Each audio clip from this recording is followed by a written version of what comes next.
Una enorme derrota política, judicial y cultural para el gobierno de Gabriel Boric y el conjunto de la izquierda. Eso es lo que ha ocurrido con respecto al caso de Julia Chuñil, que recordemos que se había impulsado bastante por el sector oficialista, como que había habido una persecución, que a esta activista ambiental mapuche le habían matado los empresarios, que el sector de CAS, que todos los sectores más bien así de los neoliberales la habían oprimido. Pero ya se había advertido, lo hablamos en este canal, que habían salido pruebas de que en realidad no había sido eso, sino que parece ser que era la familia la que la había eliminado y que curiosamente esa misma familia estaba tratando de obtener fama y haciendo propaganda como que le hubieran eliminado grupos empresariales y políticos.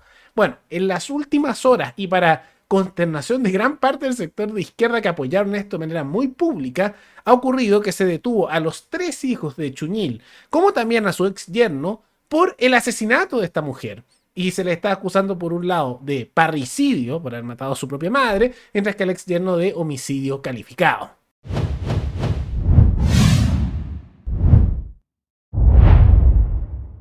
Esta madrugada fueron detenidos, acusados de parricidio, 3 hijos y también el ex yerno de Julia Chuñil, la mujer que se encuentra desaparecida hace más de un año. Y hay un dato también respecto de que van a ser formalizados por robo con violencia e intimidación de un adulto mayor, una persona de 90 años, que también vivía en el mismo terreno de Julia Chuñil. Vamos a ampliar la información. Esto se ha registrado en domicilios en Mafil y también en Temuco, regiones de Los Ríos y la Araucanía, pero nos vamos a ir hasta Los Ríos, hasta Mafil. Ahí está Diego Valverde que nos va a ampliar la información.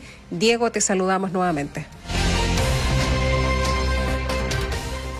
¿Qué tal? Muy buen día. Claro, durante las últimas horas se ha desarrollado este extenso operativo por parte de personal de Carabineros y de la Fiscalía, dando un paso sumamente relevante en la investigación por la desaparición de Julia Chuñil Catricura, extraviada en esta comuna, en la comuna de Mafil, en la región de Los Ríos, desde el 8 de noviembre del año 2024, en un caso que ha sido de alta connotación pública desde el día 1 y que durante esta jornada, hace aproximadamente una hora atrás, tuvo un importante desenlace con la detención de Pablo San Martín Chuñil, de Janet Troncoso Chuñil, de Javier Troncoso Chuñil y Bermar Flavio Bastías Bastidas. Los primeros tres son hijos de Julia Chuñil y el último su ex yerno, quienes fueron detenidos durante la última hora por parte de personal de Carabineros. 3 detenciones se concretaron en esta comuna, en la comuna de Mafil, específicamente en el sector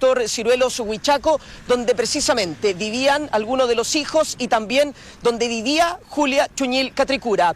La cuarta detención se registró en Temuco, en la capital de la región de la Araucanía, todo en un procedimiento efectuado por personal de Carabineros. Hay declaraciones por parte de la Fiscalía, específicamente la fiscal regional de Los Ríos, Tatiana Esquivel. Escuchemos y veamos también a través de las imágenes de BioBio TV las palabras del director de control de droga e investigación criminal de Carabineros, el general Jaime Velasco.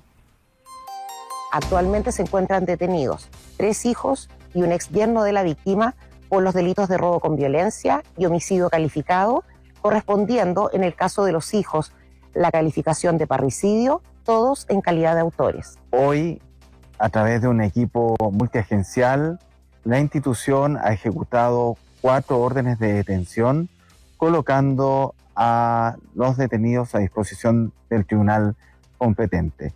Antecedentes que, conforme a los medios de prueba existentes, fueron incorporados en su totalidad al Ministerio Público.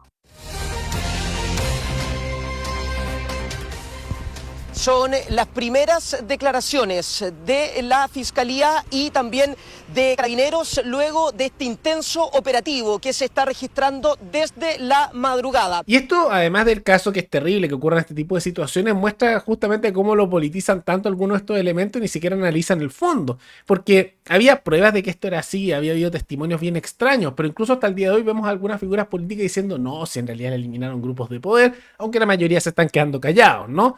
No un muy buen momento para ser de izquierda en Chile porque hay escándalo tras escándalo, controversia tras controversia, ¿no?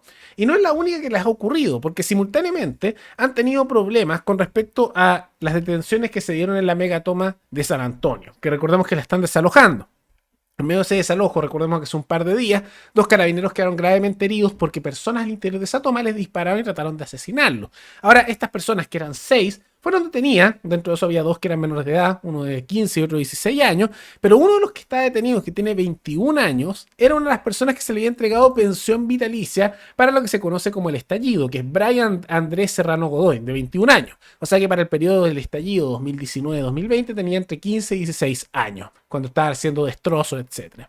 Ahora, esto nuevamente llevó a que se cuestionara toda esta situación de las pensiones vitalicias, que son pensiones de por vida pagadas con los impuestos de todos los trabajadores de este país, que hicieron para supuestas víctimas durante ese periodo del estallido, pero víctimas de opresión estatal.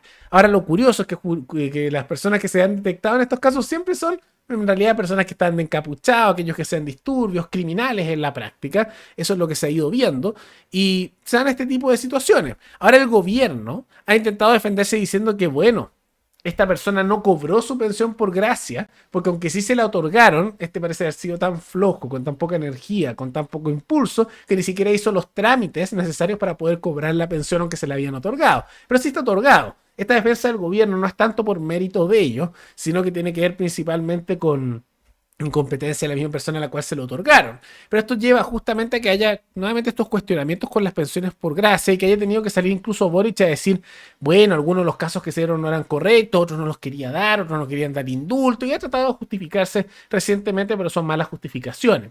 Por lo mismo, es más bien esencial que esperemos que el gobierno entrante, José Antonio Kast, se atreva a remover por completo eso. Porque hay una doble injusticia ahí. Hay la injusticia, por un lado, de que claramente se está subsidiando a personas que eran criminales, a personas que eran radicales, a personas justamente que simplemente eran tontos útiles de un sector y que prácticamente como pago por sus acciones se le está dando este dinero. Pero incluso si dijéramos que está justificada la compensación por actos que ocurrieron, podríamos decir, de abuso, esas compensaciones nunca deberían hacerse a costa de los impuestos de toda la población, porque la traducción de eso es que todos nosotros, personas comunes y corrientes que les cobra el Estado impuestos todos los días de manera abusiva, estamos pagando y de por vida a personas un subsidio. Y si hay algún abuso, si hay algún daño, si hay alguna opresión de algún tipo contra una persona, el que debe pagar como compensación de ello es el que causó eso. Y esas son personas de carne y hueso, con nombre y apellido. No la totalidad de la población manteniéndolos de por vida. Y eso es un tema de justicia, ¿no? Por eso tampoco me agrada cuando empiezan a decir, no, va a haber una compensación porque hubo este crimen, entonces esta persona le hace una compensación y va a ser con el Estado. Entonces lo que termina ocurriendo es que se termina pagando con impuestos de todos nosotros la compensación que debería pagar el